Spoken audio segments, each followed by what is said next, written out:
राधे राधे, हरे कृष्णा। प्रिय भक्तों, आज हम सुनेंगे अधिक मास का अध्याय 5, 6 और 7। ये पावन पवित्र कथाएं अधिक मास में सुनने से अक्षय पुण्य की प्राप्ति होती है और आप सभी का बहुत बहुत धन्यवाद। आपने इससे पहले हमारे चैनल पर अधिक मास के पिछले अध्याय की पवित्र पावन कथाएं सुनी।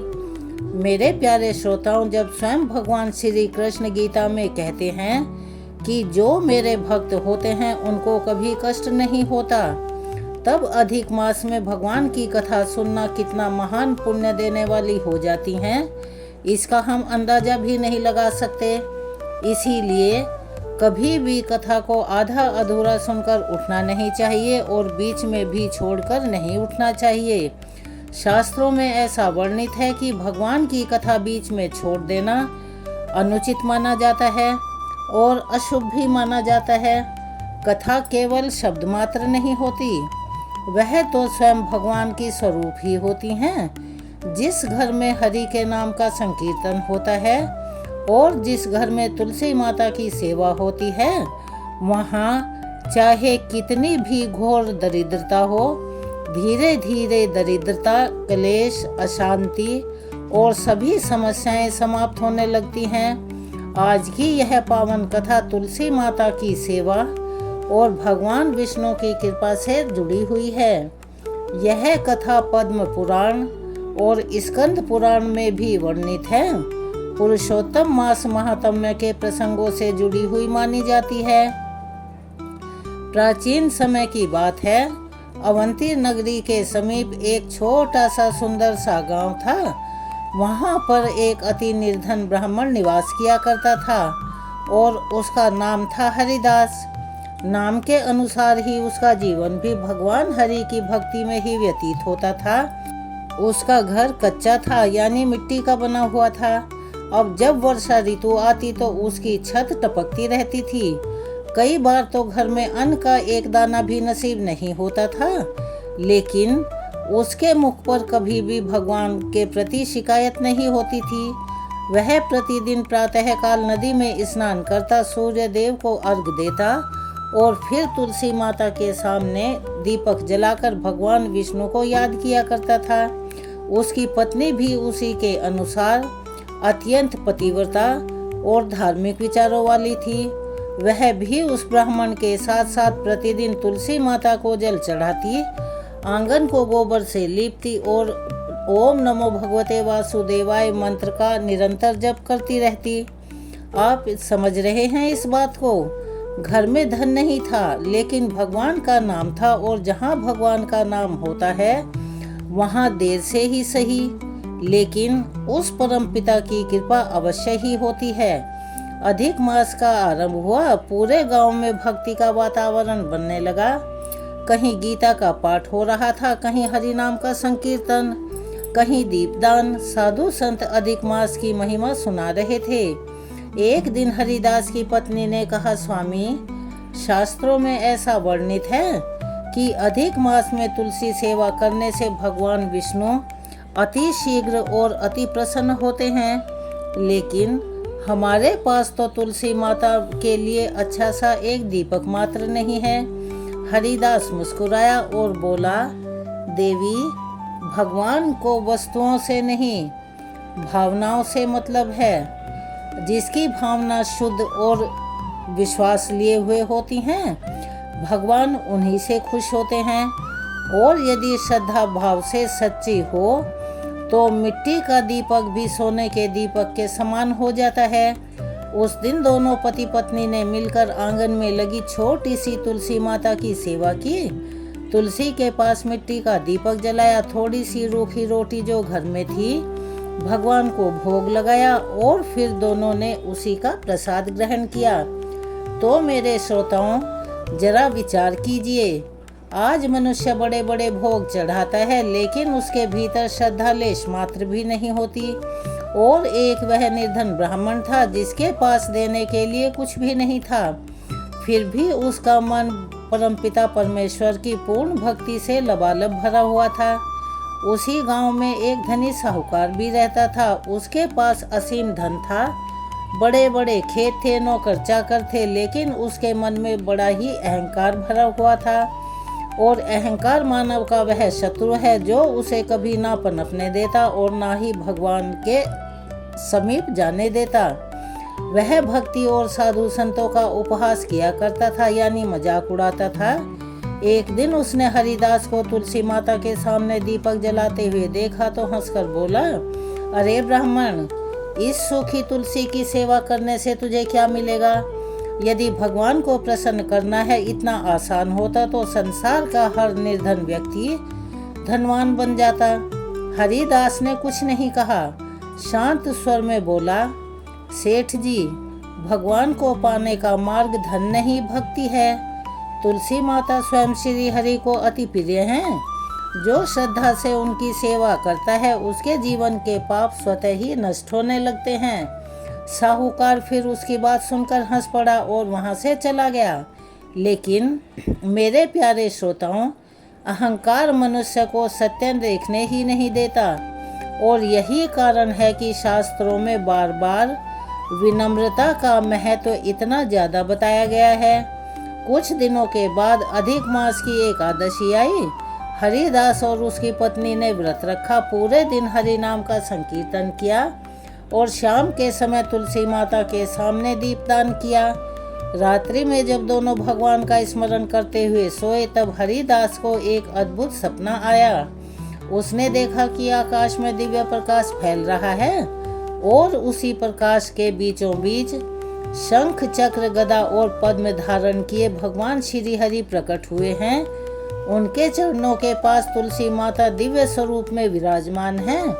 भगवान विष्णु ने मधुर स्वर में कहा, बेटा हरिदास, तुम्हारी तुलसी सेवा और अधिक मास की भक्ति से मैं अति प्रसन्न हूँ। जो मनुष्य अधिक मास में श्रद्धा से तुलसी माता की सेवा करता है उसके घर में धीरे धीरे सुख और शांति का वास होने लगता है। हरिदास की आंखों से आंसू बहने लगे। उसने हाथ जोड़कर कहा, प्रभु, मुझे धन की लालसा नहीं है, मुझे धन नहीं चाहिए, बस आपके चरणों में भक्ति बनी रहे, इतना आशीर्वाद दीजिए। भगवान उसकी बात सुनकर मुस्कुराए और बोले, पुत्र, सच्चा भक्त वही होता है जो केवल भक्ति मांगता है, लेकिन तुम्हारी निष्ठा व्यर्थ नहीं जाएगी। इतना कहकर भगवान श्री हरि अदृश्य हो गए, यानी अंतर्ध्यान हो गए। प्रातः काल जब हरिदास की आंख खुली उसका हृदय आनंद से भरा हुआ था। उसने अपनी पत्नी को पूरा सपना सुनाया। दोनों की आंखों से भक्ति के आंसू अविरल बहने लगे। उस दिन से हरिदास और भी अधिक श्रद्धा भाव से तुलसी माता की सेवा में लग गया। वह प्रतिदिन तुलसी के पास बैठकर गीता का पाठ करता, गांव के छोटे छोटे बच्चों को भगवान की कथा सुनाकर धीरे धीरे उसके घर का वातावरण इतना पवित्र हो गया कि वहां आने वाले लोगों के मन को शांति मिलने लगी। एक दिन उसी गांव में एक वृद्ध संत आए। उनका शरीर तपस्या के तेज से चमक रहा था। उन्होंने हरिदास के आंगन में तुलसी माता को देखा और कुछ देर तक शांत भाव से वहीं खड़े रहे। फिर उन्होंने हरिदास से कहा, पुत्र, तुम्हारे आंगन की तुलसी साधारण नहीं है, यहाँ भगवान की विशेष कृपा होने वाली है। हरिदास विनम्र होकर बोला, गुरुदेव, मैं तो केवल अपने सामर्थ्य के अनुसार ही सेवा कर पाता हूँ। संत ने कहा, यही सेवा तो सबसे बड़ा धर्म है। अधिक मास में जो मनुष्य तुलसी माता, गौ माता, ब्राह्मण और साधुओं की सेवा करता है उसके जीवन के अनेक जन्मों के दोष मिटने लगते हैं। फिर संत ने हरिदास से कहा, पुत्र, कल प्रातः काल नदी के तट पर आना। तुम्हारे जीवन में भगवान की एक नई लीला घटने वाली है। उस रात्रि हरिदास की आंखों में नींद तो थी, सोना भी चाहता था, पर मन में संत के वचन बार बार गुंजायमान हो रहे थे। वह बार बार तुलसी माता के पास जाकर दीपक की लो को देखता और मन ही मन भगवान श्री हरि का स्मरण करता। तो मेरे प्यारे श्रोताओं, जब भगवान की कृपा आने वाली होती है तब भक्त का मन संसार से हटकर भक्ति में और भी ज्यादा लगने लगता है। उसे हर दिशा में प्रभु की ही लीला दिखाई देने लगती है। प्रातः काल ब्रह्म मुहूर्त में हरिदास उठा। उसने स्नान किया, स्वच्छ वस्त्र धारण किए और तुलसी माता को जल अर्पित किया, जो कि उसका रोज का काम था। और वह जल अर्पित करके बोला, हे तुलसी महारानी, यदि मेरी सेवा में सच्चाई है तो मुझे सदैव श्री हरि के चरणों में बनाए रखिएगा। उसकी पत्नी ने भी दीपक जलाकर भगवान विष्णु को याद किया। फिर हरिदास संत के बताए अनुसार नदी तट की ओर चल पड़ा। अधिक मास का वह प्रभात अत्यंत पावन और पवित्र था। नदी के किनारे अनेक भक्त स्नान कर रहे थे। कोई गीता का पाठ कर रहा था, कोई हरि के नाम का संकीर्तन। सूर्य देव की लालिमा जल पर पड़ रही थी। वातावरण में हरे राम हरे कृष्ण का मधुर उच्चारण गूंज रहा था। और आप इस बात को समझ रहे हैं, महसूस कर रहे हैं, अधिक मास केवल एक अतिरिक्त मास नहीं है, यह तो भगवान पुरुषोत्तम का कृपा काल है। इस मास में किया गया छोटा सा पुण्य भी कई गुना फल यानी अक्षय फल देता है। हरिदास नदी तट पर पहुंचा तो उसने वही वृद्ध संत एक पीपल वृक्ष के नीचे बैठे देखे। उनके सामने शालिग्राम शिला विराजमान थी और पास में ही तुलसी दल रखा हुआ था। हरिदास ने उनके चरण स्पर्श किए। संत बोले, वत्स बैठो, आज मैं तुम्हें तुलसी माता का वह रहस्य बताऊंगा जिसे सुनकर मनुष्य के भीतर भक्ति जाग जाती है। फिर संत ने कहना शुरू किया, प्राचीन काल में धर्मध्वज नाम के एक राजा थे। उनकी कन्या अत्यंत तेजस्विनी और तपस्या करने वाली थी। वही आगे चलकर तुलसी के रूप में पूजित हुई। उन्होंने भगवान नारायण को पति रूप में पाने के लिए कठोर तपस्या की। उनकी तपस्या से प्रसन्न होकर भगवान ने उन्हें वरदान दिया कि पृथ्वी पर तुम्हारा स्वरूप सदैव मेरी पूजा में सबसे ज्यादा प्रिय रहेगा और तुम्हारे बिना मेरी पूजा पूर्ण नहीं मानी जाएगी। मेरे प्यारे श्रोताओं, जरा विचार कीजिए, सोचिए, जिस तुलसी माता को हम साधारण सा पौधा समझते हैं, शास्त्रों में उन्हें स्वयं श्री हरि की अति प्रिय शक्ति बताया गया है। संत आगे बोले कि पद्म पुराण में कहा गया है कि जो मनुष्य अधिक मास में श्रद्धा भाव से तुलसी की सेवा करता है, वह अनजाने में भी भगवान की कृपा का पात्र बन जाता है। उसके घर में पवित्रता आती है, उसके मन के विकार अपने आप ही शांत होने लगते हैं। हरिदास अत्यंत ध्यान से कथा सुन रहा था और उसकी आंखें थी कि उसकी आंखों से आंसू लगातार बह रहे थे। तभी संत ने उससे पूछा, बेटा, क्या तुम जानते हो कि तुम्हारे जीवन में दरिद्रता क्यों आई? हरिदास ने विनम्रता से कहा, गुरुदेव, संभवतः मेरे पूर्व जन्मों के कर्मों के कारण। संत ने कहा, हाँ बेटा, लेकिन अधिक मास में भगवान पुरुषोत्तम की भक्ति मनुष्य के अनेक जन्मों के पापों को भी क्षीण यानी कमजोर कर देती है। जो मनुष्य कथा को सुनता है, दान करता है, दीप दान करता है, तुलसी माता की सेवा करता है और दूसरों को कथा सुनाता है, उसके जीवन का अंधकार धीरे धीरे दूर होने लगता है। इतना कहकर संत ने हरिदास को तुलसी की एक छोटी सी माला दी और बोले, प्रतिदिन इसका जप करना और ध्यान रखना, कभी भी अपने मन में अहंकार मत आने देना। हरिदास ने श्रद्धा से वह माला अपने मस्तक से लगाई। उधर वही धनी साहूकार दूर खड़ा यह सब देख रहा था। उसके मन में अभी भी अहंकार था। वह सोच रहा था, यह ब्राह्मण तो दिन रात भक्ति में लगा रहता है, फिर भी निर्धन है। अरे मेरे पास कितना धन है, लेकिन मेरे प्यारे श्रोताओं, संसार का धन मनुष्य को भीतर से संतुष्ट नहीं कर सकता। शांति केवल भगवान की भक्ति से ही मिलती है। कुछ दिनों बाद उस धनी साहूकार के घर में अचानक से अशांति बढ़ने लगी। कलह क्लेश होने लगा। उसका व्यापार डूबने लगा। गोदाम में जो अन्न रखा हुआ था वो खराब हो गया और परिवार के लोग बिना बात के आपस में झगड़ने लगे। अब साहूकार यह सब देखकर बड़ा चिंतित रहने लगा। एक रात उसने सपना देखा। उसने देखा कि उसका विशाल भवन अंधकार से भर गया है, यानी धुएं से भर गया है, और घर में रखी सारी की सारी वस्तुएं, सारा धन धीरे धीरे राख में बदल रहा है और आंगन के मध्य खड़ी हुई सूखी तुलसी उसे देख रही है।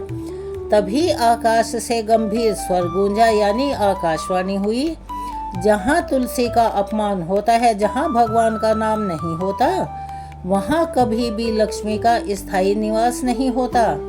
साहूकार यह आकाशवाणी सुनकर भय से थर-थर कांप उठा। सुबह होते ही वह हरिदास के पास जा पहुंचा। उस समय हरिदास तुलसी माता के सामने दीपक जला रहा था और ओम नमो नारायणाय मंत्र का जाप कर रहा था। साहूकार की आंखों में चिंता थी। उसने कहा, ब्राह्मण मुझे बचा लो, मेरे घर में अशांति बढ़ती जा रही है, लड़ाई झगड़े हो रहे हैं। तब हरिदास ने शांत स्वर में कहा, सेठ जी, मैं कोई चमत्कारी पुरुष नहीं हूँ, लेकिन इतना जानता हूँ कि जहाँ भगवान का स्मरण नहीं होता वहाँ सुख अधिक समय तक नहीं टिक पाता। साहूकार बोला, मुझे क्या करना चाहिए? हरिदास ने कहा, अपने घर के आंगन में तुलसी माता को स्थापित कीजिए, अधिक मास में भगवान विष्णु का नाम लीजिए, गरीबों को अन्न दीजिए, गौ माता की सेवा कीजिए। सबसे पहले अपने भीतर के इस अहंकार को बाहर निकाल दीजिए। तो मेरे प्यारे श्रोताओं, यही तो सबसे कठिन कार्य है। धन कमाना आसान है, लेकिन उस धन से जो मन में अहंकार पनपता है उसे छोड़ना बड़ा मुश्किल है। साहूकार ने उसी दिन अपने घर में तुलसी माता स्थापित करवाई। पहली बार उसने अपने हाथों से तुलसी को जल अर्पित किया, दीपक जलाया, लेकिन उसके मन में अभी भी पूरी श्रद्धा नहीं आई थी। वह केवल अपने संकट दूर करना चाहता था। उसी रात उसे फिर से सपना दिखा। उसने देखा कि भगवान श्री कृष्ण धीमे धीमे बांसुरी बजा रहे हैं। उनके चरणों के पास तुलसी माता विराजमान हैं। भगवान श्री कृष्ण बोले, धन से नहीं, भक्ति से कृपा मिलती है। तुलसी सेवा केवल दिखावा मात्र नहीं, हृदय की शुद्धि है। साहूकार की आंखें खुल गई, यानी उसको ज्ञान प्राप्त हो गया और उसका शरीर कांप रहा था। पहली बार उसके हृदय में सच्चा पश्चाताप जागा। अगले दिन फिर से वह हरिदास के पास गया और रोते हुए बोला, ब्राह्मण देव, मैंने जीवन भर धन को ही सब कुछ समझा, लेकिन अब समझ में आया कि बिना भगवान के सब बेकार है। हरिदास ने उसे उठाकर कहा, सेठ जी, भगवान के द्वार पर कभी बंद नहीं होते। यदि मनुष्य सच्चे हृदय से, सच्चे विश्वास के साथ कितने भी बुरे कर्म करके, पाप करके लौट आए और श्री हरि के चरणों में आ बैठे, तो श्री हरि उसे अवश्य ही स्वीकार करते हैं। उस दिन से साहूकार का जीवन बदलने लगा। वह प्रतिदिन प्रातःकाल स्नान करके तुलसी माता की पूजा किया करता, ब्राह्मणों को यथाशक्ति भोजन करवाता, गौशाला में जाकर गौ की सेवा करता। धीरे धीरे उसके घर का वातावरण भी बदलने लगा। जहाँ पहले कलह क्लेश थी, वहाँ अब चारों ओर शांति दिखने लगी। एक दिन अधिक मास की पूर्णिमा के अवसर पर पूरे गांव में हरि के नाम का संकीर्तन हो रहा था, दीपदान किया जा रहा था और नदी के तट पर हजारों दीपक जल रहे थे। उनकी रोशनी से नदी का तट झिलमिला रहा था। हरिदास भी वहां बैठकर भगवान विष्णु का नाम जप रहा था। तभी वही वृद्ध संत फिर वहां प्रकट हुए। उन्होंने हरिदास को देखकर मुस्कुराते हुए कहा, बेटा, अब समय आ गया है कि तुम्हें भगवान की एक और लीला का ज्ञान हो। तुम्हारी तुलसी सेवा केवल तुम्हारा ही नहीं, अनेक लोगों का कल्याण करने वाली है। संत के मुख से यह वचन सुनकर हरिदास का हृदय और भी ज्यादा भक्ति से भर उठा। नदी तट पर दीपों की पंक्तियां लहरा रही थी। जल में पड़ती दीपक की छाया ऐसी महसूस हो रही थी मानो स्वयं वैकुंठ का प्रकाश पृथ्वी पर उतर आया हो। और मेरे प्यारे श्रोताओं, अधिक मास की रात्रियां साधारण नहीं मानी जाती। शास्त्रों में ऐसा वर्णित है कि इस मास में जब भक्त भगवान का नाम लेकर दीपदान करता है, तब देवता भी प्रसन्न होकर उस स्थान पर आते हैं। वृद्ध संत ने हरिदास को अपने समीप बैठाया और बोले, बेटा, अब मैं तुम्हें एक और पौराणिक प्रसंग सुना रहा हूँ। यह कथा तुलसी माता की महिमा और भगवान पुरुषोत्तम की कृपा से जुड़ी हुई है और इस कथा को सुनने मात्र से मनुष्य के भीतर का अंधकार दूर हो जाता है और भक्ति रूपी दीपक प्रज्वलित होने लगता है। सभी गांववासी भी संत के चारों ओर आ गए और बैठ गए। हरि नाम का संकीर्तन धीरे धीरे मंद पड़ गया और सभी का ध्यान संत की ओर लग गया। संत बोले, बहुत समय पहले काशी नगरी में एक ब्राह्मण रहता था और उसका नाम था माधव। वो अति विद्वान था, वेदों का ज्ञाता था, लेकिन उसके भीतर धीरे धीरे इस बात को लेकर अहंकार आ गया। उसे अपनी विद्या पर घमंड होने लगा। वह सोचने लगा कि केवल ज्ञान से ही भगवान प्राप्त हो जाते हैं। जरा सोचिए, विचार कीजिए मेरे प्यारे श्रोताओं, जब मनुष्य को अपने ज्ञान का अभिमान हो जाता है तब उसका हृदय कठोर होने लगता है, और जहाँ कठोरता आती है वहाँ भक्ति धीरे धीरे बाहर निकल जाती है। संत आगे बोले, माधव प्रतिदिन शास्त्रों का पाठ तो किया करता था, लेकिन उसके भीतर लेश मात्र भी दया नहीं थी। कोई भूखा उसके द्वार पर आता तो वह उसे भगा देता था, कोई साधु सहायता मांगता तो वह उसका मजाक उड़ाया करता। उसे लगता था कि केवल पूजा पाठ से ही भगवान प्रसन्न हो जाएंगे। एक दिन अधिक मास का प्रारंभ हुआ। काशी में जगह जगह हरि नाम का संकीर्तन होने लगा। सभी भक्तजन तुलसी माता की परिक्रमा कर रहे थे, दीपदान और गीता के पाठ हो रहे थे, लेकिन माधव ने इन सब का उपहास किया। उसने कहा, यह लोग केवल भावनाओं में बहते हैं, भगवान को पाने के लिए केवल ज्ञान ही पर्याप्त है। उसी रात उसे एक सपना आया। उसने देखा कि वह एक विशाल मंदिर में खड़ा है। मंदिर में भगवान विष्णु का दिव्य स्वरूप विराजमान है। चारों ओर प्रकाश ही प्रकाश दिख रहा है। माधव प्रसन्न होकर भगवान के समीप जाने लगा, लेकिन जैसे ही वह आगे बढ़ा, तुलसी माता की एक विशाल माला उसके मार्ग में आ गई। उसने उस माला को हटाने का बहुत प्रयत्न किया, लेकिन वह अपनी जगह से हिली तक नहीं। तभी आकाश से गंभीर स्वर गूंजा, जिसके भीतर दया नहीं, सेवा नहीं, तुलसी के प्रति श्रद्धा नहीं, वह केवल ज्ञान से मुझे प्राप्त नहीं कर सकता। माधव भय से कांप उठा। प्रातः काल उसकी आंख खुली तो उसका मन अत्यंत अशांत था। वह सीधे गंगा तट पर गया। वहां उसने देखा कि एक वृद्धा अत्यंत श्रद्धा भाव से तुलसी माता को जल अर्पित कर रही है। उसके वस्त्र तो पुराने थे, शरीर भी अत्यंत कमजोर था, लेकिन उसके मुखमंडल पर एक अद्भुत शांति थी। माधव ने उससे पूछा, माँ, तुम इतनी श्रद्धा भाव से यह सेवा क्यों करती हो? उसकी बात सुनकर वृद्धा मुस्कुराई और बोली, बेटा, तुलसी माता भगवान श्री हरि को प्रिय है और मैं निर्धन हूँ। मेरे पास धन नहीं है, लेकिन यदि मैं श्रद्धा से तुलसी माता को जल अर्पित कर दूँ तो मुझे ऐसा लगता है मानो स्वयं भगवान मेरे घर आ गए हों। यह सुनकर माधव का हृदय कांप उठा। मेरे प्यारे श्रोताओं, अब आप इस भाव को समझ रहे होंगे।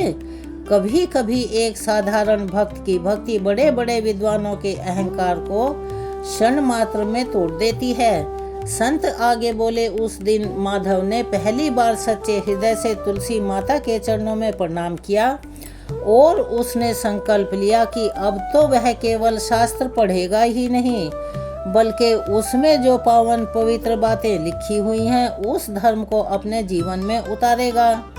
उस दिन से माधव का जीवन बदलने लगा। वह प्रतिदिन तुलसी सेवा करता, भूखों को भोजन करवाता, साधुओं की सेवा करता और हरि नाम संकीर्तन में बैठता। धीरे धीरे उसके भीतर का अहंकार समाप्त होने लगा और जैसे जैसे उसका मन विनम्र होता गया, शुद्ध होता गया, वैसे वैसे उसे भगवान के नाम में आनंद आने लगा। एक दिन अधिक मास की एकादशी पर उसने निर्जला व्रत रखा। पूरी रात्रि भगवान विष्णु का भजन करता रहा। रात्रि के अंतिम प्रहर में उसे एक दिव्य दर्शन हुए। उसने देखा कि भगवान श्री कृष्ण स्वयं तुलसी वन में खड़े हैं। उनके मुख पर मधुर मुस्कान है। भगवान श्री कृष्ण बोले, माधव, केवल ज्ञान से नहीं, प्रेम और सेवा से भी भगवान प्राप्त होते हैं। जो तुलसी माता की श्रद्धा से सेवा करता है उसके हृदय में स्वयं मैं निवास करता हूँ। यह कहकर भगवान ने अपने हाथों से तुलसी दल उठाकर माधव के मस्तक पर रखा और उसी पल उसका हृदय भक्ति में डूब गया। संत ने कथा समाप्त करते हुए कहा कि पुत्रों, यही कारण है कि अधिक मास में तुलसी सेवा को इतना महान माना गया है। तुलसी माता केवल एक पौधा मात्र नहीं है, वह स्वयं भगवान की कृपा पाने का एक चमत्कारी द्वार है। नदी तट पर बैठे सभी लोगों की आंखों से आंसू भर आए। हरिदास का हृदय भी भक्ति में डूब गया। उसने तुलसी माता को प्रणाम करते हुए कहा, हे तुलसी महारानी, मुझे भी सदैव भगवान के चरणों में बनाए रखिएगा। उधर वही साहूकार भी कथा सुन रहा था। उसके भीतर का जो कठोरपन था वह अब टूट चुका था। वह रोते हुए संत के चरणों में गिर पड़ा और बोला, गुरुदेव, मैंने जीवन भर धन के अहंकार में भगवान को भुला रखा था। क्या मुझे भी श्री हरि की कृपा मिल सकती है? संत ने उसे कहा, बेटा, उठाया और बोले, यदि सच्चा पश्चाताप हो तो भगवान सबको स्वीकार करते हैं। अधिक मास में किया गया एक सच्चा संकल्प भी मनुष्य का जीवन बदल सकता है। उस दिन के बाद साहूकार ने अपने धन का बड़ा भाग धर्म कार्यों में लगाना शुरू कर दिया। उसने गौशाला बनवाई, यात्रियों के लिए जल की व्यवस्था की, अन्न की व्यवस्था की, मंदिरों में दीपदान करवाया। लेकिन मेरे प्यारे श्रोताओं, सबसे बड़ा परिवर्तन उसके भीतर आया था। अब उसके मुख पर अहंकार नहीं, हमेशा विनम्रता टपकती रहती थी।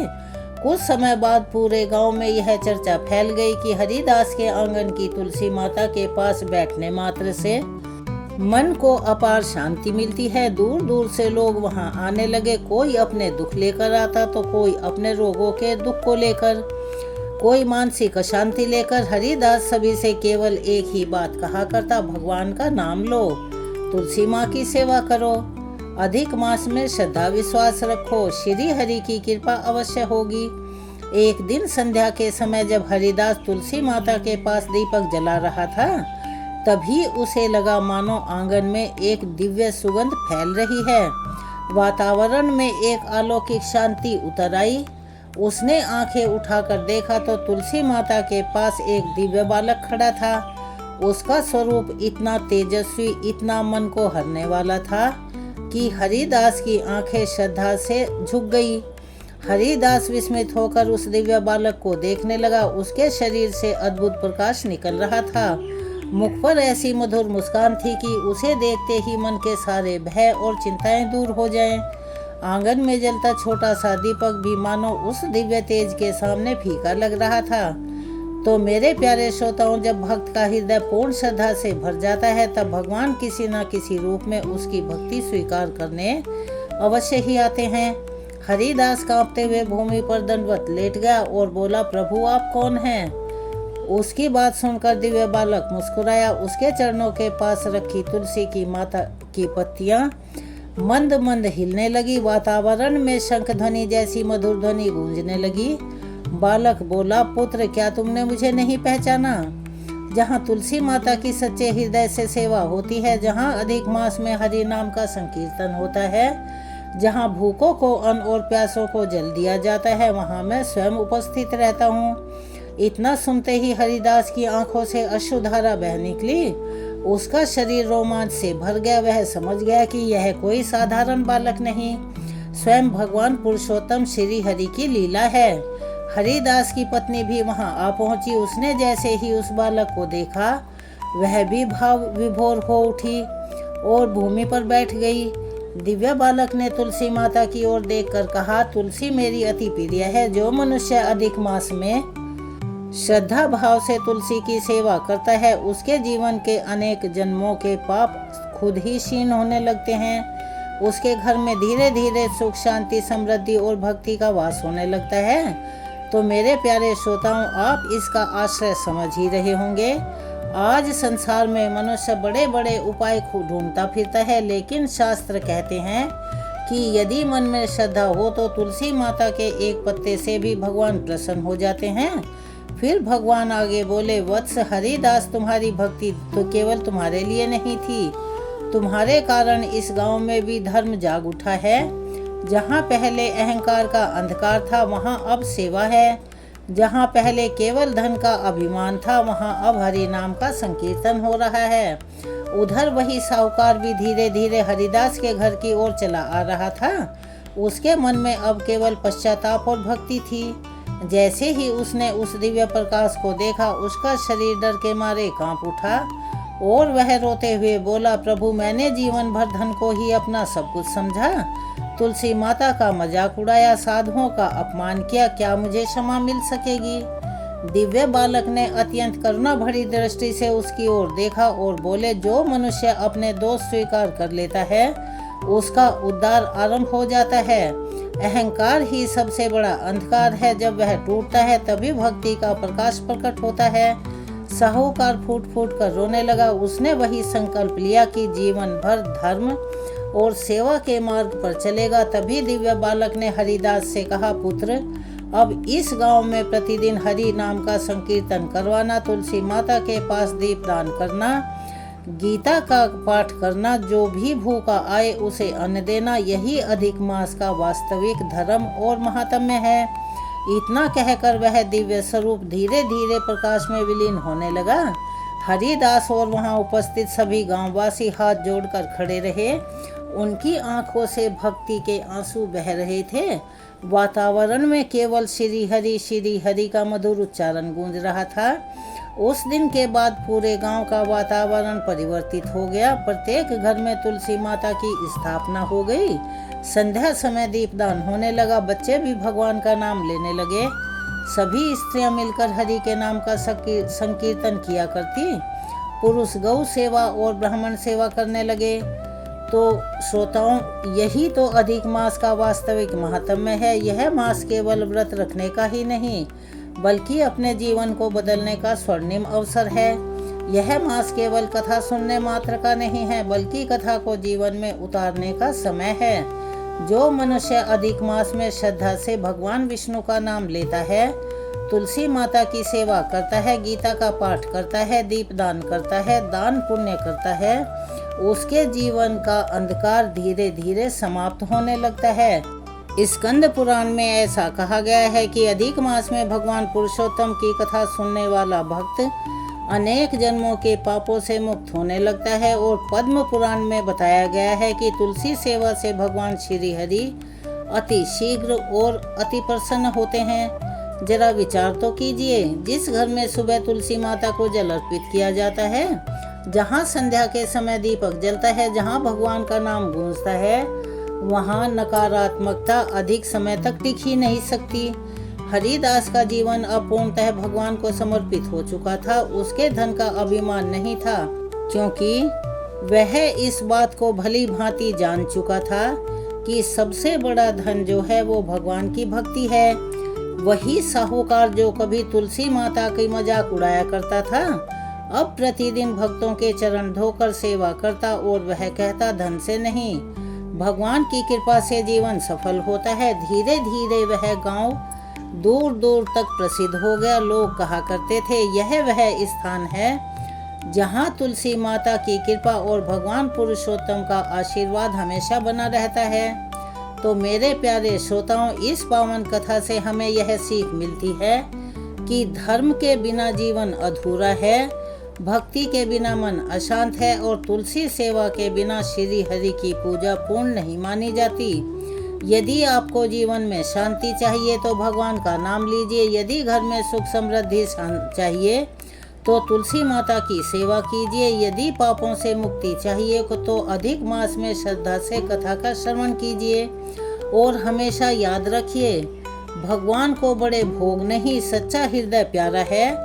तो मेरे प्यारे श्रोताओं, आखिर में इतना ही कहेंगे कि कमेंट्स बॉक्स में जय श्री हरि अवश्य ही लिखिएगा। कथा को अधिक से अधिक लोगों तक पहुंचाइएगा और हमारे चैनल को भी सब्सक्राइब कीजिएगा और अपना सहयोग हमें ऐसे ही देते रहिएगा।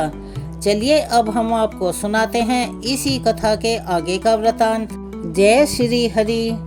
भक्तों, जिस मास को स्वयं भगवान श्री कृष्ण ने अपना नाम दिया हो, वो कितना दिव्य, पवित्र और पावन होगा, इसका अंदाजा लगाइए। यही कारण है कि हमारे सनातन धर्म में अधिक मास को केवल एक अतिरिक्त महीना नहीं माना गया, बल्कि उसे पुरुषोत्तम मास कहकर सर्वोच्च स्थान दिया गया है। शास्त्रों में ऐसा वर्णित है कि जो भी भक्त अधिक मास में भगवान श्री हरि की कथा का श्रद्धा पूर्वक श्रवण मात्र करता है, उसके 100 जन्मों के पाप स्वयं ही नष्ट होने लगते हैं। क्योंकि यह मास स्वयं भगवान विष्णु को अति प्रिय है, इसीलिए इस कथा को कभी भी आधा अधूरा नहीं सुनना चाहिए। कथा को बीच में छोड़ देना शुभ नहीं माना गया है। जो भक्त पूर्ण श्रद्धा और धैर्य के साथ पुरुषोत्तम मास की कथा सुनता है, उसके जीवन के दुख, क्लेश और दुर्भाग्य धीरे धीरे खत्म होने लगते हैं। तो मेरे प्यारे श्रोताओं, यह कथा पद्म पुराण, स्कंद पुराण और नारदीय पुराण से जुड़ी हुई मानी जाती है।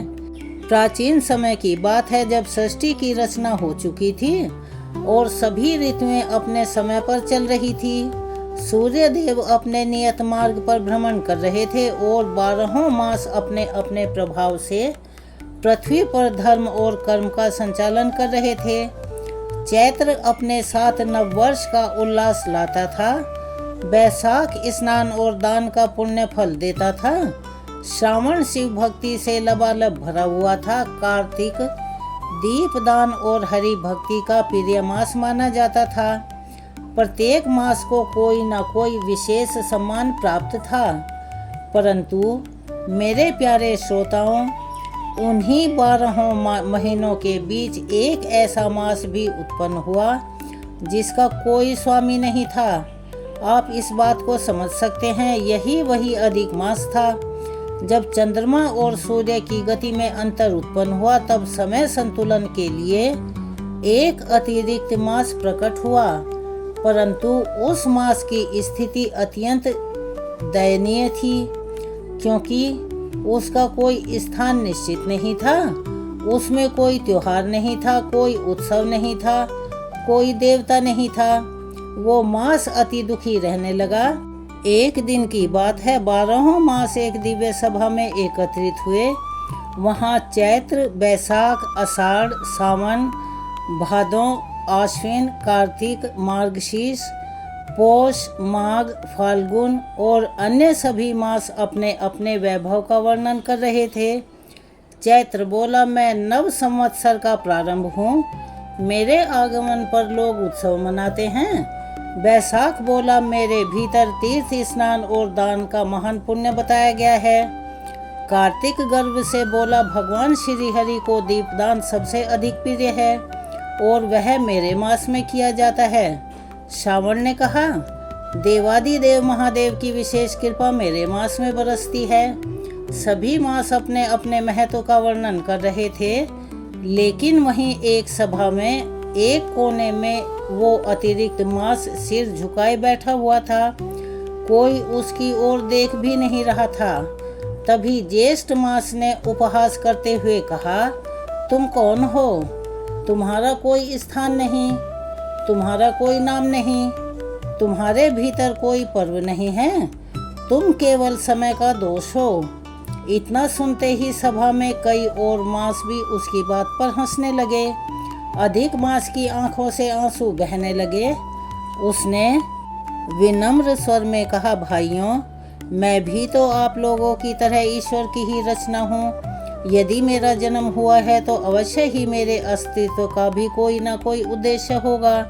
परंतु किसी ने उसकी बात नहीं सुनी। कार्तिक बोला, जिसका कोई स्वामी नहीं है उसका सम्मान भी नहीं है। यह शब्द अधिक मास के हृदय में बाण की तरह जा चुभे। तो मेरे प्यारे श्रोताओं, संसार का सबसे बड़ा दुख क्या है? अपमान। और उससे भी बड़ा दुख तब होता है जब अपने ही तिरस्कार करें। अधिक मास अत्यंत दुखी होकर वहां से चला गया। वह सोचने लगा, मेरा जीवन बेकार है, ना कोई मुझे चाहता है और ना ही कोई मेरा अपमान है और मेरा कोई सम्मान भी नहीं करता। वह देवताओं के पास गया। सबसे पहले इंद्रदेव के लोक में पहुंचा। उसने हाथ जोड़कर कहा, देवराज इंद्र, मुझे भी कोई स्थान दिला दीजिए, सभी मास मेरा अपमान करते हैं। इंद्र बोले, मैं स्वर्ग का राजा हूँ, परंतु समय और काल का निर्णय मेरे अधिकार में नहीं है। फिर वह ब्रह्मा जी के पास गया। ब्रह्मा जी ने उसकी व्यथा सुनी, लेकिन वो भी लाचार होकर बोले, पुत्र, मैंने सृष्टि की रचना की है, परंतु प्रत्येक वस्तु का अंतिम आश्रय भगवान विष्णु ही हैं। वही तुम्हारे दुख का समाधान करेंगे। ब्रह्मा जी की बात को सुनकर अधिक मास की आंखों में थोड़ी सी आशा की किरण जागी। वह लंबी यात्रा करके बैकुंठ धाम पहुंचा। तो मेरे प्यारे श्रोताओं, उस दृश्य की जरा कल्पना मात्र कीजिए। बैकुंठ धाम का दिव्य प्रकाश से जगमग हो रहा था। चारों ओर हरि के नाम का कीर्तन हो रहा था। तुलसी की सुगंध वातावरण को पवित्र कर रही थी। भगवान विष्णु शेषनाग सैया पर विराजमान थे और माता लक्ष्मी जी उनके चरण दबा रही थी। अधिक मास जैसे ही वहां पहुंचा, उसकी आंखों से आंसू बहने लगे और वह दूर खड़ा हाथ जोड़कर कांपते स्वर में बोला, प्रभु मेरा कोई नहीं है, मैं अनाथ हूँ। भगवान विष्णु ने करुणा से उसकी ओर देखा। उन्होंने कहा, पुत्र मेरे पास आओ। अधिक मास रोते हुए उनके चरणों में गिर गया। उसने कहा, प्रभु सभी मास मेरा अपमान करते हैं, मेरा कोई स्वामी नहीं है, मुझे कोई शुभ नहीं मानता और मैं अपवित्र कहलाता हूँ। मैं अब यह अपमान नहीं सहन कर सकता। भगवान के चरणों में जो आंसू गिरते हैं वे कभी व्यर्थ नहीं जाते। भगवान विष्णु की आंखें करुणा से भर आईं। उन्होंने अधिक मास को उठाया, अपने गले से लगा लिया। तभी माता लक्ष्मी ने कहा, हे प्रभु यह मास अति पीड़ा में है, इसका दुख दूर कीजिए। भगवान विष्णु बोले, पुत्र आज से तुम अकेले नहीं हो। जिस संसार ने तुम्हें ठुकराया है, आज मैं स्वयं तुम्हें अपना नाम देता हूँ। यह सुनते ही बैकुंठ में दिव्य प्रकाश फैल गया। देवता आश्चर्य से देखने लगे। फिर भगवान श्री हरि बोले, आज से तुम पुरुषोत्तम मास के नाम से जाने जाओगे। जैसे मैं पुरुषोत्तम हूँ वैसे ही तुम भी सभी मासों में श्रेष्ठ माने जाओगे। जो भी भक्त तुम्हारे समय में यानी कि तुम्हारे भीतर स्नान दान, जब तप, गीता पाठ, तुलसी की सेवा, दीपदान और हरि नाम का संकीर्तन करेगा, उसे इतना करने मात्र से ही अनेक यज्ञों का फल प्राप्त होगा। इतना सुनते ही अधिक मास की आंखों से आनंद के आंसू बहने लगे। जो मास कुछ समय पहले अपमानित होकर रो रहा था, वही अब भगवान के हृदय से लग चुका था। तो मेरे प्यारे श्रोताओं, यही तो भगवान की लीला है। संसार जिसे तुच्छ समझता है, भगवान उसी को महान बना देते हैं। भगवान श्री हरि आगे बोले, जो मनुष्य पुरुषोत्तम मास में मेरी कथा को मात्र सुनेगा, वो पापों से मुक्त होगा। जो भूखे को भोजन देगा, गौ माता की सेवा करेगा, ब्राह्मणों का सम्मान करेगा, पितरों के निमित्त तर्पण करेगा और तुलसी माँ की सेवा करेगा, उसके घर में सुख और शांति का वास हमेशा बना रहेगा। तभी नारद मुनि वहां प्रकट हुए। उन्होंने वीणा बजाते हुए नारायण नारायण कहा कि हे प्रभु, आपकी महिमा अपरंपार है, जिसका कोई भी पार नहीं पा सकता। आज संसार को यह सीख मिली है, जिसे सब त्याग दें। यदि वह आपकी शरण में आ जाए तो उसका जीवन धन्य हो जाता है। भगवान मुस्कुराए। उधर सभी मासों को जब यह समाचार मिला कि अधिक मास को स्वयं भगवान विष्णु ने अपना नाम दे दिया है, तब वे आश्चर्य और लज्जा से भर उठे। जिस मास का वे उपहास कर रहे थे, वही अब पुरुषोत्तम मास बन चुका है। सभी मासों के मुख झुक गए। जिन्होंने कभी अधिक मास का तिरस्कार किया था, वही आज भीतर ही भीतर लज्जा के मारे शर्मसार थे। तो मेरे प्यारे श्रोताओं, यही संसार का नियम है। जब तक किसी पर भगवान की कृपा नहीं होती, लोग उसका मोल नहीं समझते, और जब श्री हरि किसी पर प्रसन्न हो जाते हैं, तब वही व्यक्ति, वही वस्तु, वही समय पूजनीय बन जाता है। उधर बैकुंठ धाम में भगवान श्री हरि ने पुरुषोत्तम मास को अपने समीप आसन प्रदान किया। देवता, ऋषि और गंधर्व विस्मय से यह दिव्य दृश्य देख रहे थे। नारद मुनि दोनों हाथ जोड़कर विनम्र स्वर में बोले, प्रभु आज आपने संसार को बहुत बड़ी शिक्षा दी है, लेकिन यदि आज्ञा हो तो मैं एक प्रश्न पूछूं? भगवान विष्णु मुस्कुराए और बोले, नारद, तुम्हारे प्रश्न ही तो संसार के कल्याण का कारण बनते हैं, पूछो पूछो। नारद जी बोले, प्रभु आपने पुरुषोत्तम मास को इतना महान बना दिया, अब इस मास में मनुष्यों को कौन कौन से धर्म और कर्म करने चाहिए वह भी बता दीजिए, जिससे उन्हें आपकी विशेष कृपा शीघ्र ही प्राप्त हो सके। मेरे प्यारे श्रोताओं, यह प्रश्न केवल नारद जी का नहीं था, यह हम सबके कल्याण के लिए पूछा गया था। भगवान श्री हरि ने अति मधुर स्वर में कहा, नारद, जो मनुष्य पुरुषोत्तम मास में प्रातः काल पवित्र नदी में स्नान करता है, वह अनेक जन्मों के पापों से मुक्त होने लगता है। जो श्रद्धा से मेरा नाम लेता है, उसके जीवन का अंधकार दूर होने लगता है, और जो इस मास में कथा का श्रवण मात्र करता है, उसका अंतःकरण यानी कि आत्मा शुद्ध हो जाता है। तभी भगवान विष्णु ने एक और रहस्य बताया।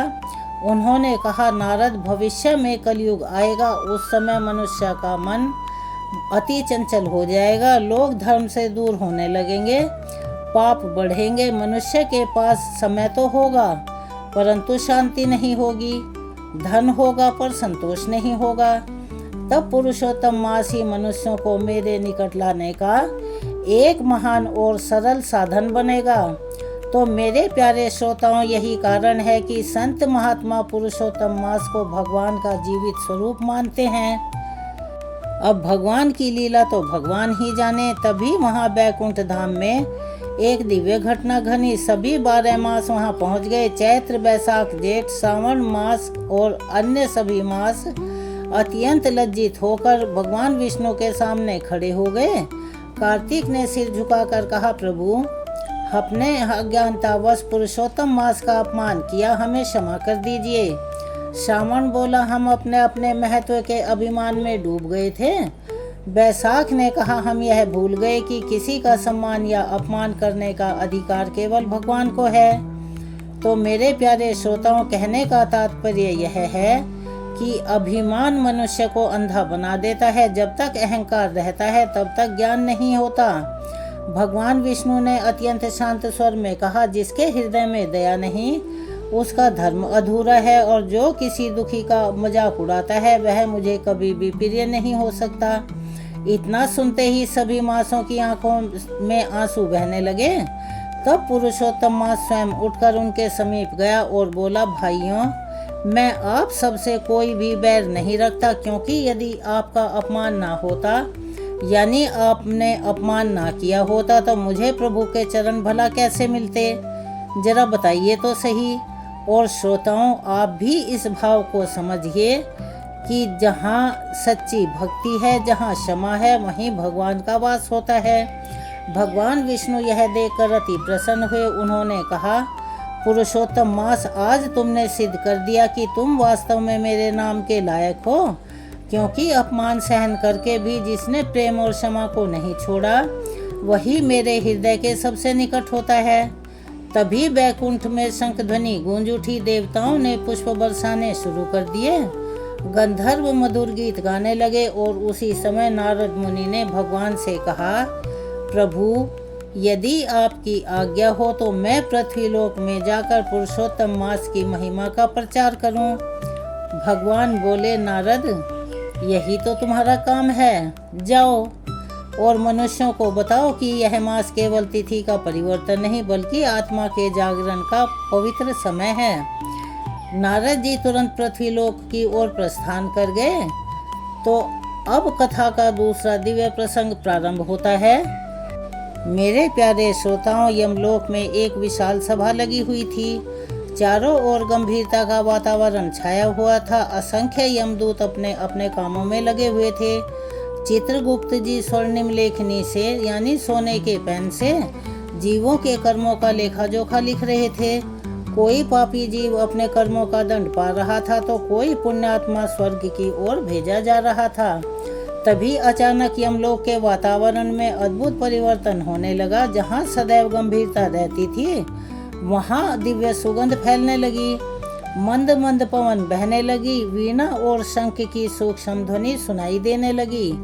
यमदूत एक दूसरे का मुंह देखने लगे। चित्रगुप्त जी ने आश्चर्य से ऊपर देखा। उसी समय धर्मराज यमराज अपने सिंहासन से उठ खड़े हुए। उनके मुख पर गंभीरता के साथ साथ अद्भुत विनम्रता भी दिख रही थी। तो मेरे प्यारे भक्तों, यह वही यमराज हैं जिनके नाम से संसार कांपता है और जिनके दंड से बड़े बड़े पापी भय से कांप उठते हैं। लेकिन उस दिन उनके नेत्रों में अलग ही भाव था। उन्होंने तुरंत अपने पास खड़े हुए दूतों से कहा कि सावधान हो जाओ, आज यमलोक में श्री हरि के परम भक्तों की चर्चा होने वाली है। चित्रगुप्त जी यह सुनकर चकित रह गए। उन्होंने विनम्र होकर प्रभु से पूछा, प्रभु, ऐसे कौन भक्त हैं जिनका स्मरण मात्र से यमलोक का वातावरण बदल गया? धर्मराज गंभीर स्वर में बोले, हे चित्रगुप्त, क्या तुम्हें पता नहीं, पृथ्वी पर पुरुषोत्तम मास प्रारंभ हो चुका है। इतना सुनते ही सभा में मौन छा गया। यमराज आगे कहने लगे, यह वही मास है जिसमें भगवान विष्णु स्वयं पृथ्वी पर विचरण करते हैं, यानी घूमते हैं। जो मनुष्य इस मास में प्रातः स्नान करता है, तुलसी का पूजन करता है, गीता का पाठ करता है, हरि नाम का संकीर्तन करता है, दीपदान करता है, गौ माता की सेवा करता है और ब्राह्मणों को अन्नदान देता है, उसके जीवन के पाप अग्नि में रुई की भांति जलने लगते हैं। प्यारे श्रोताओं, इस बात को आप समझ रहे हैं? यहाँ केवल बाहरी कर्म की बात नहीं हो रही, यहाँ उस भक्ति की बात चल रही है जो मनुष्य के हृदय को बदल देती है। यमराज ने आगे कहा, हे चित्रगुप्त, आज से पुरुषोत्तम मास के भक्तों का लेखा जोखा अलग रखना। चित्रगुप्त जी विस्मित रह गए। उन्होंने हाथ जोड़कर पूछा, प्रभु, मैं तो सभी जीवों के कर्मों का समान रूप से लेखा जोखा लिखता हूँ, फिर इन भक्तों का लेखा जोखा अलग रखने का क्या कारण है? तब धर्मराज ने अत्यंत गंभीर स्वर में कहा, क्योंकि पुरुषोत्तम मास के सच्चे भक्तों पर दंड का अधिकार केवल श्री हरि का होता है। उनके जीवन में यदि कोई पाप रह भी जाए तो भी भगवान की कृपा उन्हें शुद्ध कर देती है। तो प्यारे भक्तों, जरा सोचिए और विचार कीजिए, कैसी महान महिमा है इस मास की। जो मनुष्य कभी मंदिर नहीं गया, जो कभी हरि नाम जिसने नहीं जपा, जो अपने जीवन के विषय विकारों में डूबा रहा, यदि वह भी सच्चे मन से पुरुषोत्तम मास में भगवान का स्मरण मात्र कर ले तो उसके जीवन का मार्ग ही बदल सकता है। तभी चित्रगुप्त जी ने विनम्र होकर पूछा, प्रभु, क्या वास्तव में इस मास का प्रभाव इतना महान है?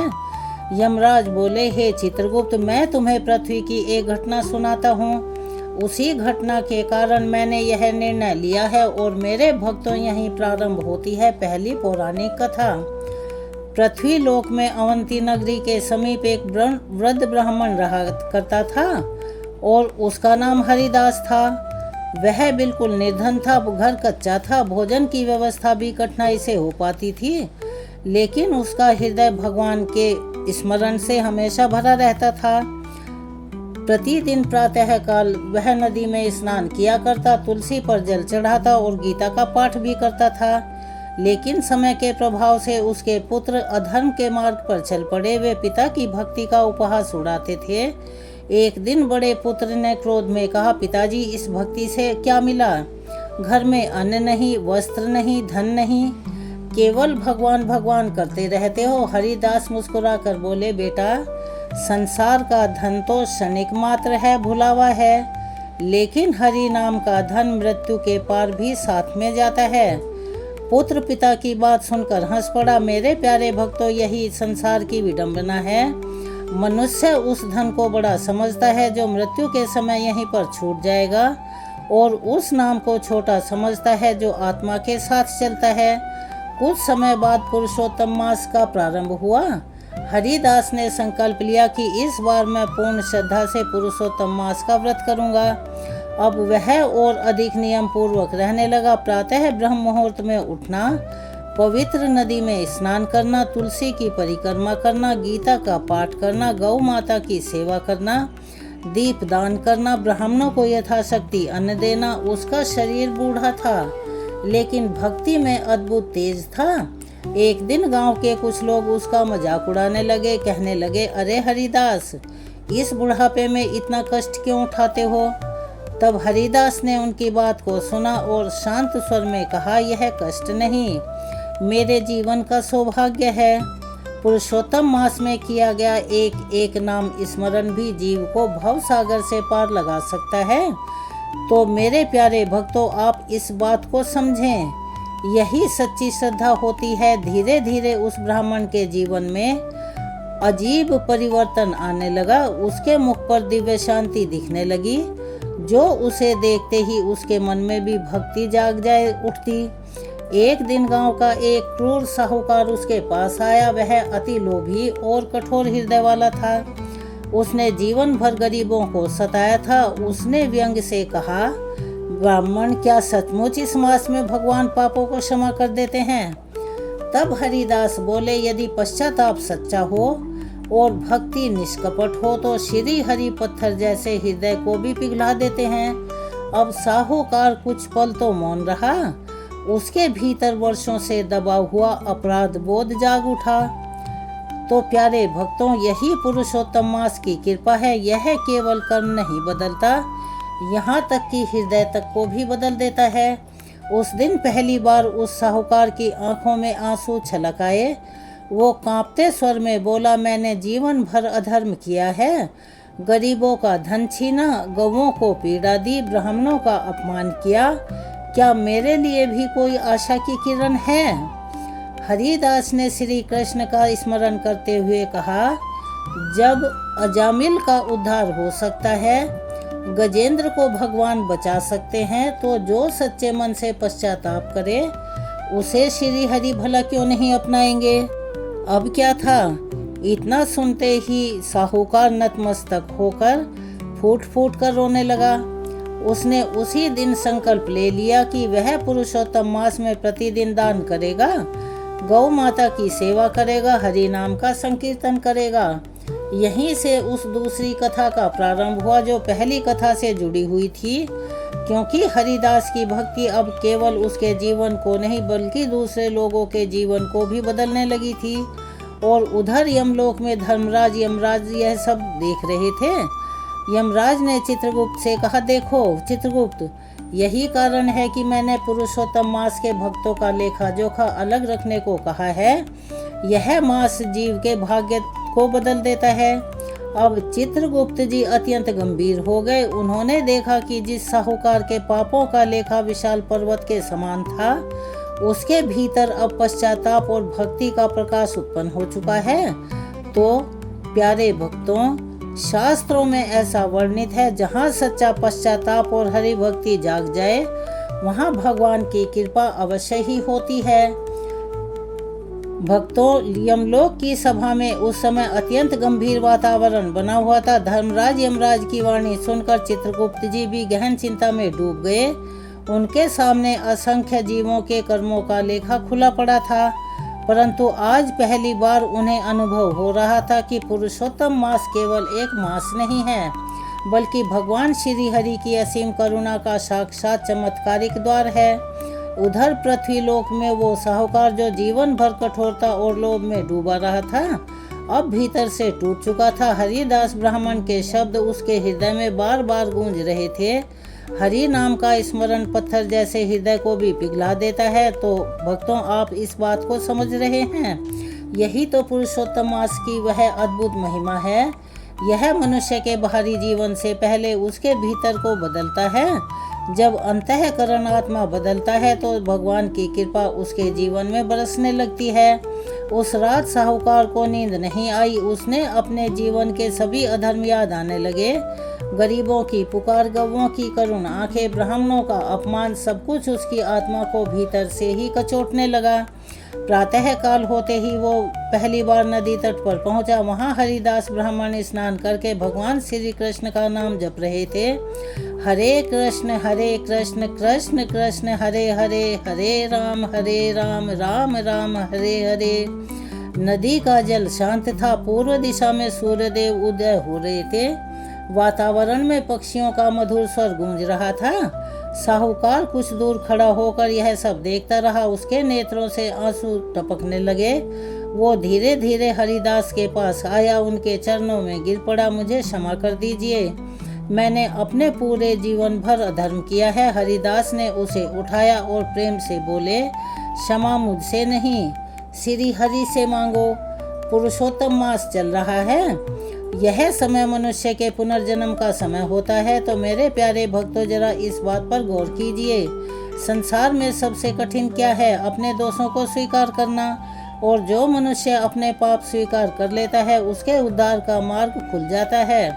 उस दिन से साहूकार का जीवन बदलने लगा। वो प्रतिदिन प्रातःकाल स्नान करने लगा, तुलसी को जल चढ़ाने लगा, गीता का पाठ सुनने लगा, गौशाला में जाकर गौ माता की सेवा करने लगा, गरीबों को अन्नदान देने लगा। जो व्यक्ति कभी एक दाना देने में भी दुख अनुभव करता था, वही अब अपने हाथों से भूखों को भोजन करवाता।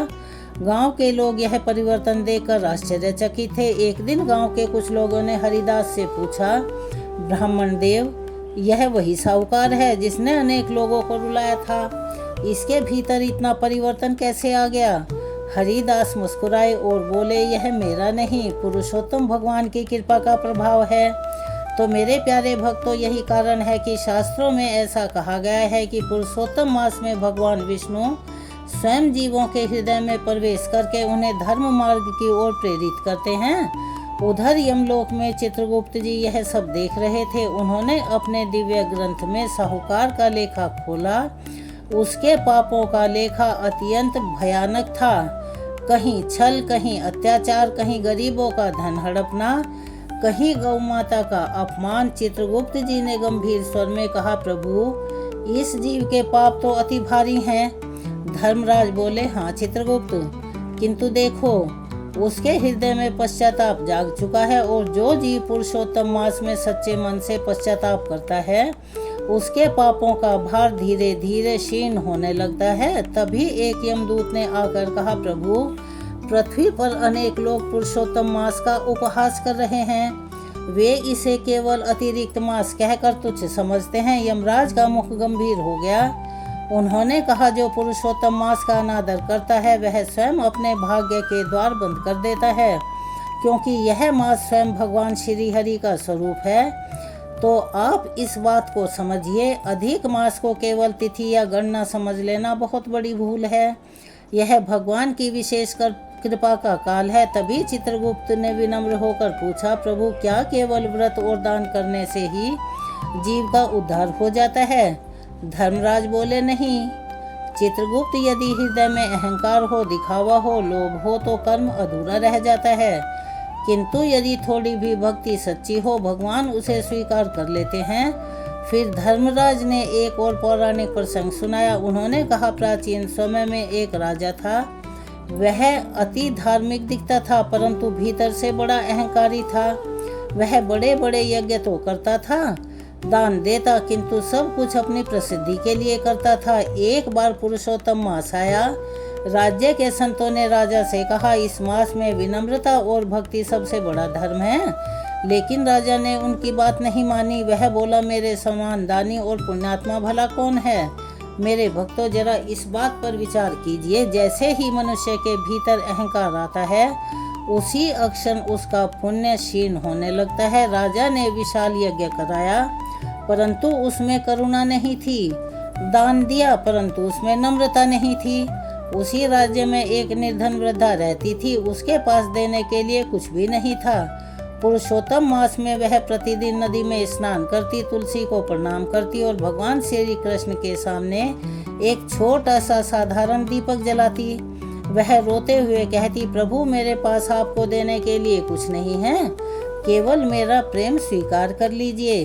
तो मेरे प्यारे भक्तों, यही सच्ची भक्ति है। भगवान को वस्तु नहीं, भाव चाहिए। धर्मराज ने कहा, जब दोनों की मृत्यु हुई तब यमदूत राजा को लेने पहुंचे और विष्णु दूत उस वृद्धा को लेने गए। चित्रगुप्त आश्चर्य से बोले, प्रभु, ऐसा क्यों? यमराज ने उत्तर दिया, क्योंकि भगवान बाहरी वैभव नहीं देखते, वे हृदय की भक्ति देखते हैं। उधर पृथ्वी पर साहूकार यह कथा हरिदास से सुन रहा था। उसका सिर लज्जा के मारे झुक गया। वो बोला, मैंने भी जीवन भर केवल धन को ही सब कुछ समझा है। तब हरिदास बोले, धन दोषी नहीं होता, दोष लोभ का होता है। यदि धन धर्म के काम में लगे तो वही धन मोक्ष का साधन बन जाता है। और उसी दिन से साहूकार ने अपने घर का अन्न गरीबों में बांटना शुरू कर दिया। गौशाला बनवाई, ब्राह्मणों को भोजन कराया, मंदिरों में दीपदान किया। और मेरे प्यारे भक्तों, सबसे बड़ा परिवर्तन उसके जीवन में यह हुआ कि अब उसके मुख से हर समय श्री हरि का नाम निकलने लगा। यानी कि जिस जीव के मुख से पहले कठोर शब्द निकलते थे, अब वहीं से हरि नाम बहने लगा। उधर यमलोक में चित्रगुप्त जी ने देखा कि साहूकार के पापों के लेखे के ऊपर धीरे धीरे प्रकाश फैलने लगा है।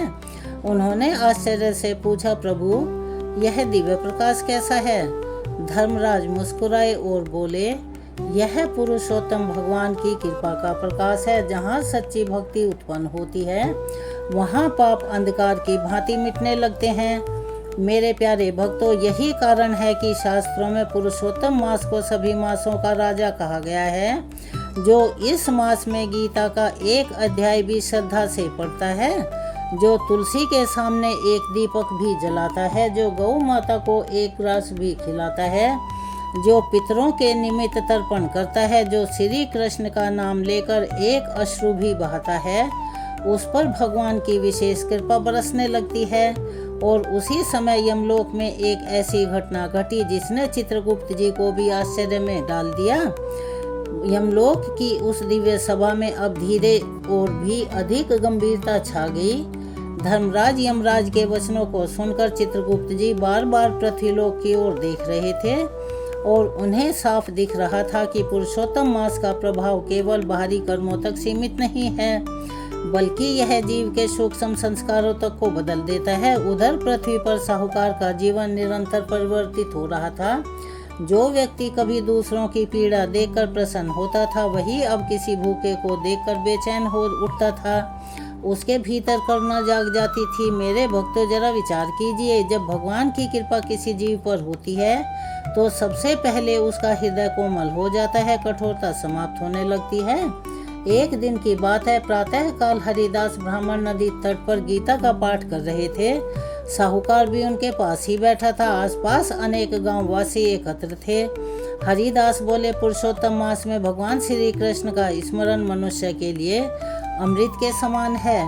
जो इस मास में हरि नाम का संकीर्तन करता है, उसके अनेक जन्मों के दोष अपने आप ही कमजोर होने लगते हैं। तभी सभा में बैठे एक व्यक्ति ने प्रश्न किया, ब्राह्मण देव, यदि कोई मनुष्य जीवन भर पाप करता रहे और अंत में पुरुषोत्तम मास में थोड़ी भक्ति कर ले, तो क्या उसके सारे पाप समाप्त हो जाते हैं? तो मेरे प्यारे भक्तों, यह साधारण सा प्रश्न है, लेकिन इसका भाव बड़ा गंभीर है। यह प्रश्न केवल उस व्यक्ति का नहीं था, यह प्रश्न संसार के असंख्य लोगों के मन में उठता है। हरिदास ने शांत स्वर में कहा, देखो, भगवान न्यायकारी भी हैं और करुणामयी भी। केवल बाहरी दिखावा करने से कुछ नहीं होता, लेकिन यदि जीव का पश्चाताप सच्चा हो, यदि उसका हृदय सचमुच बदल जाए, तो भगवान उसकी ओर अवश्य देखते हैं।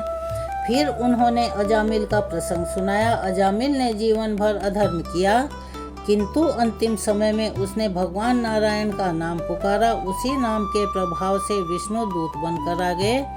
सभा में बैठे लोग अत्यंत ध्यान से कथा सुन रहे थे। हरिदास आगे बोले, हरि नाम अग्नि के समान है। जैसे अग्नि स्पर्श होते ही लकड़ी को जला देती है, वैसे ही सच्चा हरि नाम पापों को जलाने लगता है।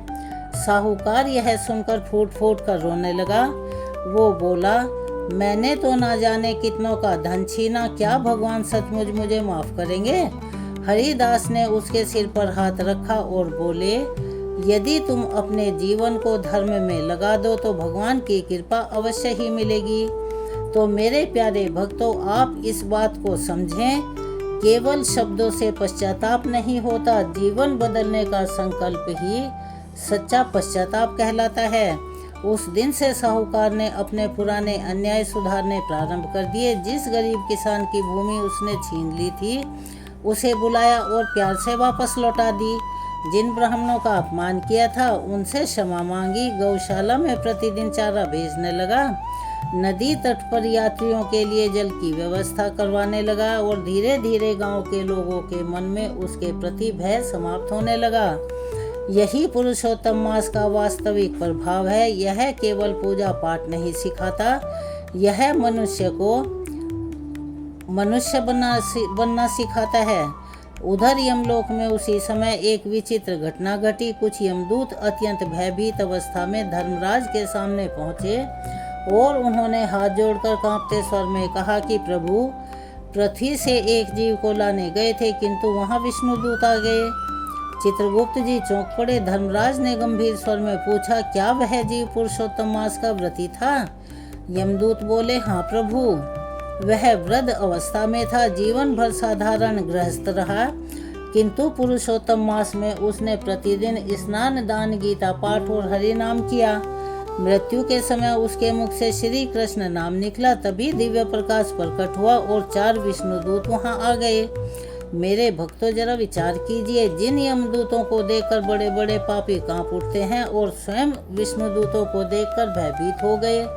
यमदूत आगे बोले, विष्णु दूतों ने कहा, यह जीव पुरुषोत्तम मास में श्री हरि की शरण में आ चुका है, इस पर अब यमलोक का अधिकार नहीं है। चित्रगुप्त जी ने आश्चर्य से धर्मराज की ओर देखा। धर्मराज जी मुस्कुराए और बोले, हे चित्रगुप्त, अब तुम समझे कि मैंने क्यों कहा था कि पुरुषोत्तम मास के भक्तों का लेखा अलग रखना, क्योंकि जिन पर श्री हरि की कृपा हो जाती है उनके ऊपर दंड का अधिकार भी सीमित हो जाता है।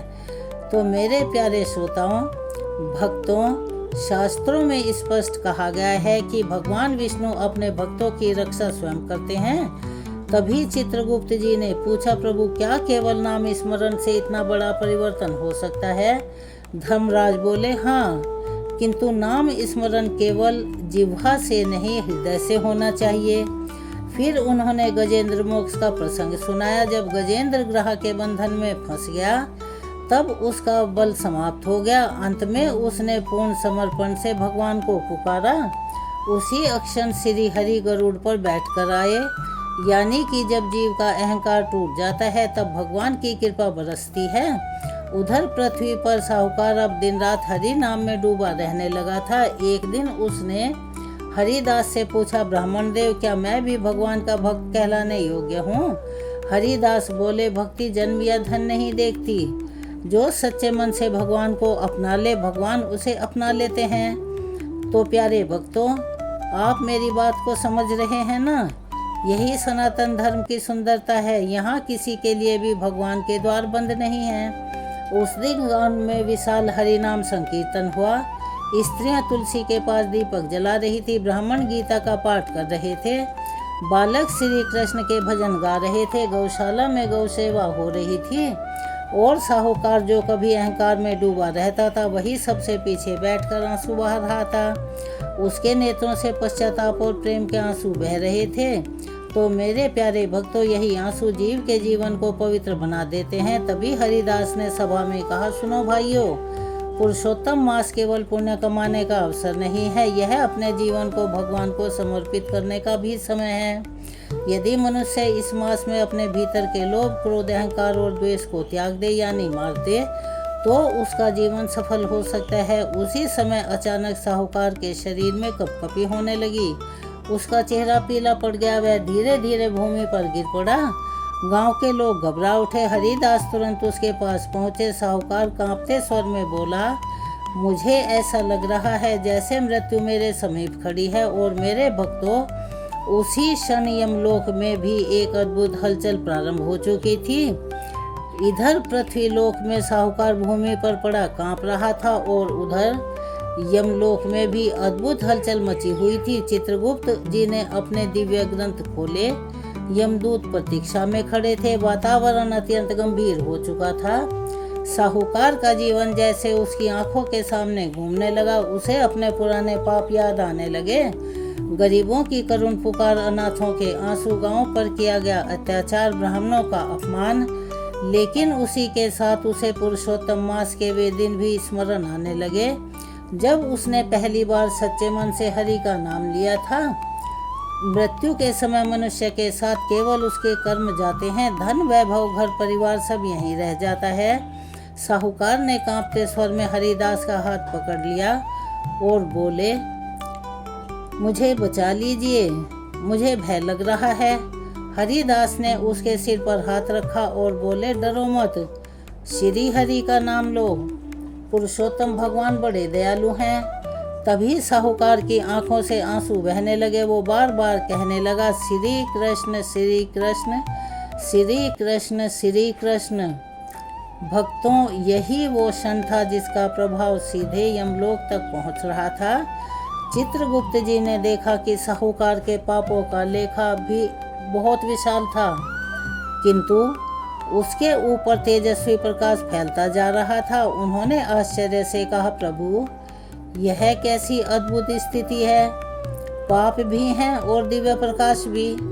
धर्मराज यमराज गंभीर स्वर में बोले, हे चित्रगुप्त, यही पुरुषोत्तम मास की महिमा है। जब जीव सच्चे पश्चाताप और भक्ति से भगवान की शरण में आता है, तब भगवान उसके पापों को जलाने लगते हैं। तभी यमलोक में दिव्य शंख ध्वनि गूंज उठी। यमदूत भय से कांप गए। अचानक वहां दिव्य प्रकाश प्रकट हुआ, चारों ओर सुगंध फैल गई। उसी प्रकाश के बीचों बीच 4 विष्णुदूत प्रकट हुए। उनके शरीर सूर्य के समान तेजस्वी थे। हाथों में शंख, चक्र, गदा और पद्म के चिन्ह सुशोभित थे। तो मेरे प्यारे भक्तों, आप इस बात को ध्यान से समझिएगा।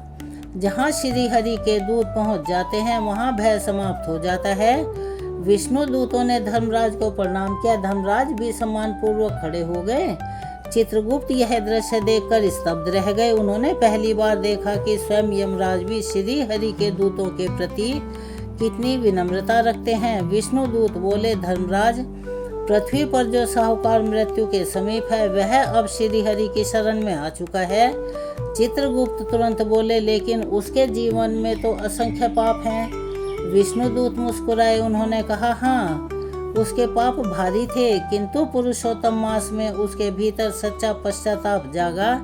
उसने दान किया, गौ सेवा की, हरि का नाम लिया, तुलसी की सेवा की, गीता को सुना और सबसे बड़ा कार्य अपने जीवन को बदल डाला। तो मेरे प्यारे भक्तों, यही सबसे बड़ा धर्म है। केवल पूजा नहीं बल्कि जीवन का परिवर्तन। धर्मराज ने गंभीर स्वर में कहा, मैं जानता हूँ। इसी कारण मैंने चित्रगुप्त को आदेश दिया था कि पुरुषोत्तम मास के भक्तों का लेखा अलग रखे, क्योंकि जो जीव इस मास में सच्चे मन से भगवान की शरण में आता है, उसके ऊपर विशेष कृपा होने लगती है। उधर पृथ्वी पर साहूकार की सांसें धीरे धीरे मंद पड़ रही थी। हरिदास उसके कानों में हरि नाम सुना रहे थे। हरे कृष्ण कृष्ण कृष्ण हरे हरे, हरे राम राम राम हरे हरे। गांव के लोग भी रोते हुए हरि का नाम जप रहे थे। तुलसी के समीप दीपक जल रहे थे। वातावरण भक्तिमय हो चुका था। और तभी साहूकार ने अंतिम बार आंखें खोली। उसके मुख पर अद्भुत शांति थी। उसने हरिदास की ओर देखा और धीमे स्वर में कहा, अब मुझे भय नहीं लग रहा। इतना कहकर उसके मुख से अंतिम शब्द श्री हरि और उसके प्राण शांत हो गए। मेरे प्यारे श्रोताओं, उसी क्षण यमदूत आगे बढ़े, किंतु विष्णुदूतों के तेज के सामने ठहर नहीं पाए। विष्णुदूतों ने साहूकार की आत्मा को दिव्य विमान में बैठाया। चित्रगुप्त यह दृश्य देखकर भाव विभोर हो उठे। उन्होंने धर्मराज से पूछा, प्रभु, क्या वास्तव में पुरुषोत्तम मास इतना महान है? धर्मराज बोले, हाँ चित्रगुप्त, यह मास केवल पापों का नाश नहीं करता, यह जीव को भगवान के निकट ले जाता है। जो मनुष्य इस मास में श्रद्धा से स्नान करता है, दान करता है, तुलसी सेवा करता है, गीता का पाठ करता है, हरि नाम का संकीर्तन करता है, गौ का सेवा करता है, गौ माता की सेवा करता है, ब्राह्मणों और गरीबों को यथाशक्ति दान देता है, पितरों का तर्पण करता है और सबसे महत्वपूर्ण अपने भीतर के लोभ, क्रोध और अहंकार को त्यागने की कोशिश करता है। मृत्यु का भय संसार के हर जीव को है, लेकिन जिस जीव के हृदय में श्री हरि का नाम बस जाए, उसके लिए मृत्यु भी भय नहीं रहती।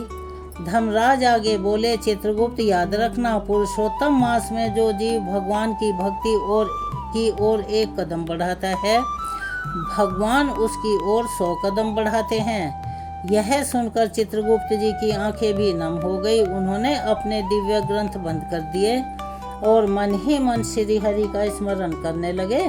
तो मेरे प्यारे भक्तों, कहने का तात्पर्य यह है, इस कथा की सबसे बड़ी सीख यही है, मनुष्य कितना भी पापी क्यों न हो, यदि उसके भीतर सच्चा पश्चाताप जन्म ले, यदि वह अहंकार को छोड़कर भगवान की शरण में आ जाए, यदि वह पुरुषोत्तम मास में अपने जीवन को धर्म मार्ग पर लगा दे, तो उसका जीवन निसंकोच बदल सकता है। यानी कि भगवान केवल कर्म नहीं देखते, वे हृदय का भाव देखते हैं। इसीलिए इस पुरुषोत्तम मास में प्रातःकाल स्नान अवश्य ही करें, तुलसी माँ की सेवा करें, गीता का पाठ भी करें, हरि नाम का संकीर्तन करें, दीपदान करें, गौ माता की सेवा करें, ब्राह्मणों और गरीबों को यथाशक्ति दान दें, पितरों के निमित्त तर्पण करें और सबसे महत्वपूर्ण, अपने भीतर के लोभ, क्रोध, अहंकार को त्यागने की कोशिश करें। भक्तों, यही पुरुषोत्तम मास का वास्तविक महात्म्य है। श्रद्धा से कमेंट्स बॉक्स में जय श्री हरि अवश्य लिखिएगा। आइए अब हम सब मिलकर करते हैं तुलसी माता की आरती। तुलसी महारानी नमो नमो, हरि की पटरानी नमो नमो। धन तुलसी पूर्ण तप कीनो, धन तुलसी पूर्ण तप कीनो। शालिग्राम बनी पटरानी नमो नमो, तुलसी महारानी नमो नमो। हरि की पटरानी नमो नमो। जाके पत्र मंजरी कोमल, जाके पत्र मंजरी कोमल। श्रीपति चरण कमल लपटानी नमो नमो, तुलसी महारानी नमो नमो। हरि की पटरानी नमो नमो। 56 भोग 36 व्यंजन, 56 भोग 36 व्यंजन। बिन तुलसी हरि एक न मानी नमो नमो, तुलसी महारानी नमो नमो। सब सखी मैया तेरो यश गावे, सब सखी मैया तेरो यश गावे। भक्ति दान दीजो महारानी नमो नमो, तुलसी महारानी नमो नमो। हरि की पटरानी नमो नमो, तुलसी महारानी नमो नमो। हरि की पटरानी नमो नमो। मिलते हैं अगली वीडियो में। धन्यवाद।